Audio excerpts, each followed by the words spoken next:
Hello guys, welcome to another tutorial of JavaScript on Future Innovators, and this is the sixth tutorial hopefully, and then we will move on. So let's get started.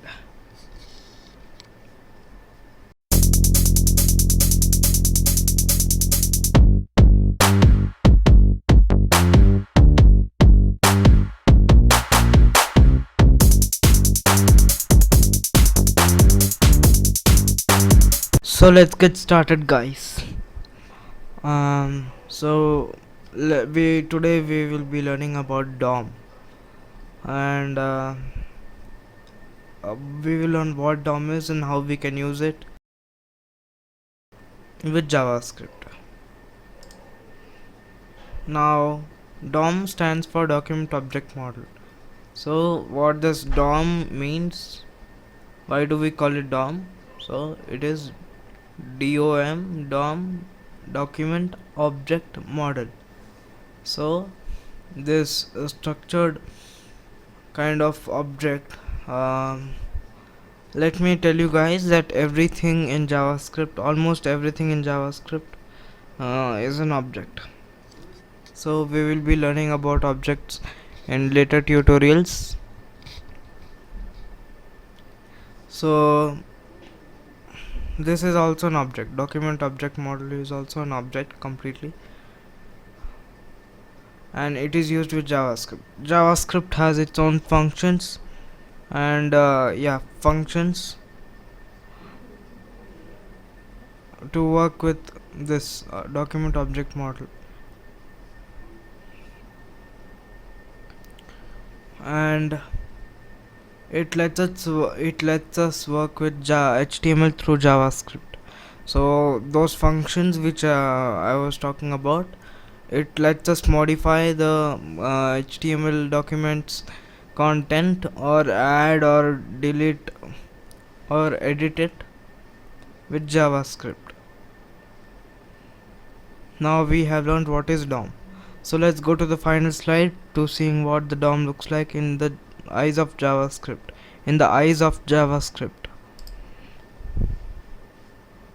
So the DOM tree structure looks like this. So first of all, the HTML document is inside.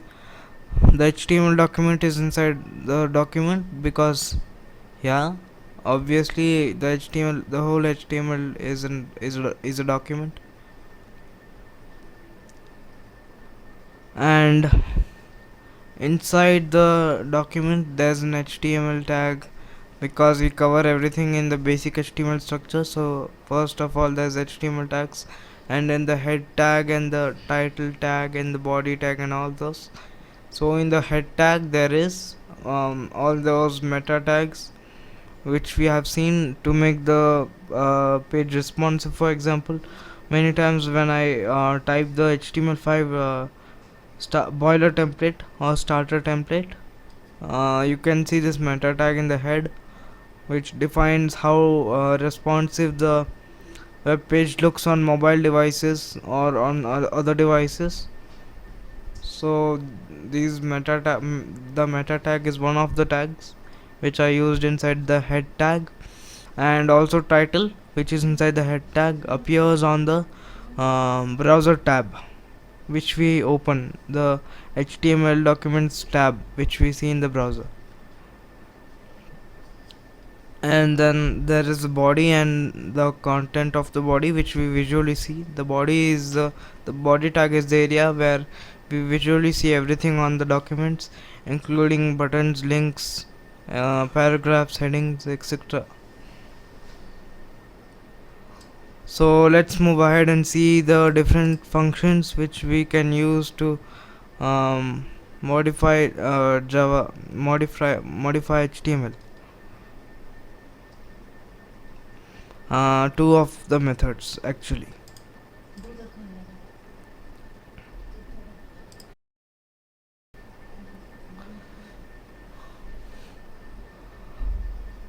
So here we are in a JavaScript document,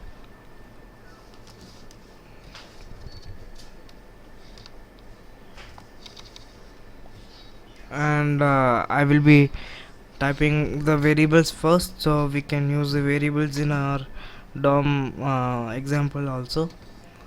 So first I will declare a variable, for example HTML element, because one of the methods in the DOM is to access HTML elements according to the IDs, means the ID which we give.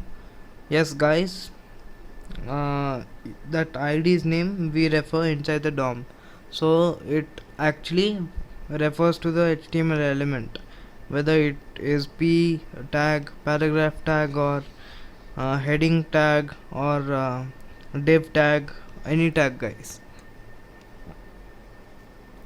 So the syntax of writing that is like this.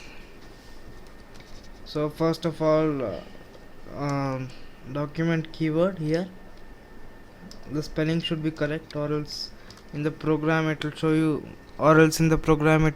an error. Dot get element by ID.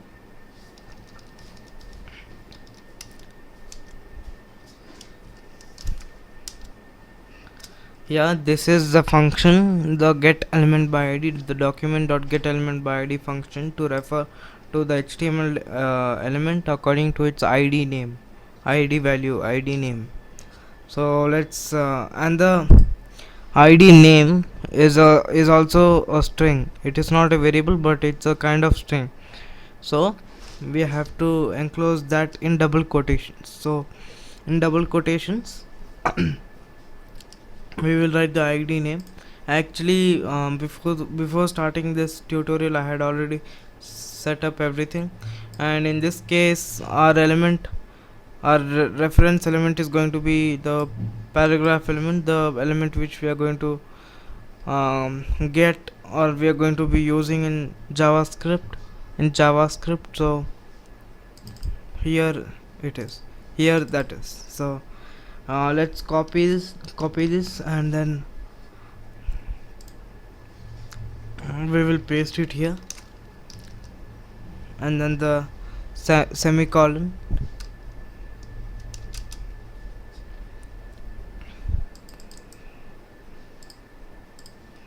and then let's copy this variable, and then write it onto the HTML screen. Now you might have seen in my very first tutorials that I am using this syntax called document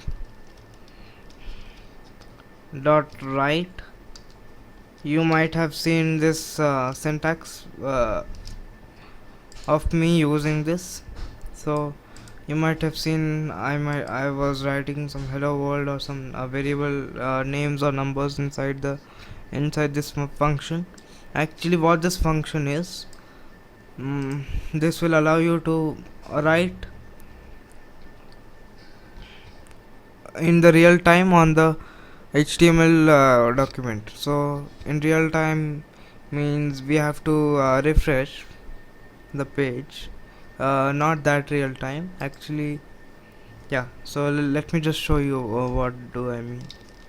So here I have referred to the name. As always we have to just call the name of the variable, and then let's save this file, and then run this on live server. Actually this document.write inserts the variable value inside the HTML document as a text, as a normal text. So just like console.log, which I have shown you, this also works the same way.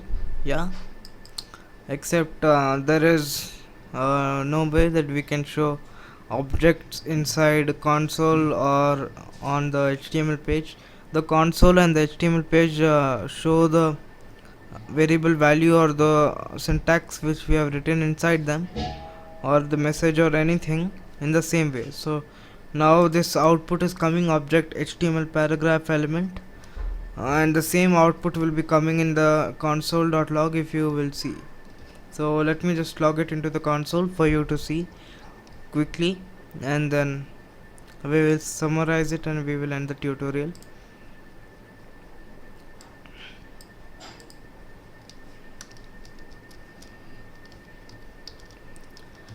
Yeah, so to comment out the code which we have written, you simply have to do the shortcut. You simply have to type the shortcut, um, control plus forward slash, means both the keys you have to press at the same time. So control and forward slash, on which the question mark symbol also is there, guys. So you will comment out the code. Now I will duplicate the code with another shortcut called control D. Now let me take the cursor to the end of the code, and then let's do control plus D. So again pressing the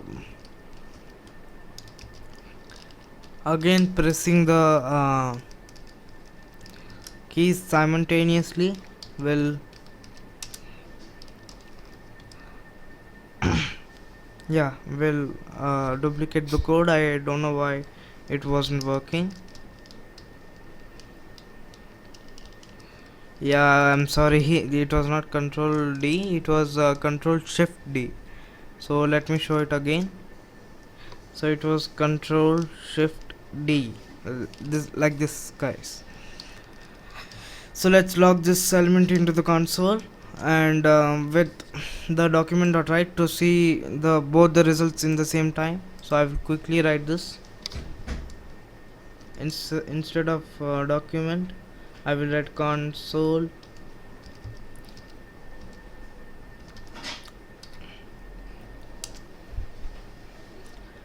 and then I will save this, and then I will go to my Chrome browser and then open the console by pressing the shortcut key F12 on the first row of the keyboard.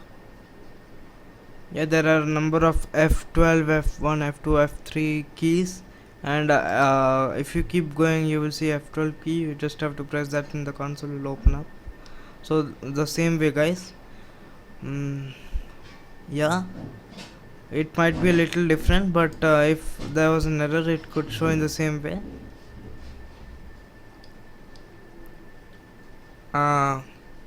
So I think it is not showing it in the same way as in the HTML document, so it's showing you the whole element.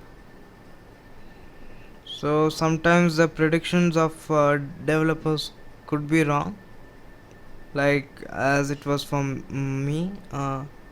So no problem, mistakes happen from everybody, and then so this is a little different representation than this one. So as you can see, the output is little bit different. Here you can see the whole element, the whole HTML element, but here you can see an object HTML paragraph element representation. This is not any error, guys. This is a way of representing. It's completely not an error. It's fine. It's completely fine. So thank you guys for watching. This was it for today, and I will see you in the next tutorial. Goodbye for now, and I will soon upload the next tutorial, which is about object oriented programming. So you will learn more about it, and you can understand the future tutorials more easily, and that's why I will meet you next tutorial. Goodbye.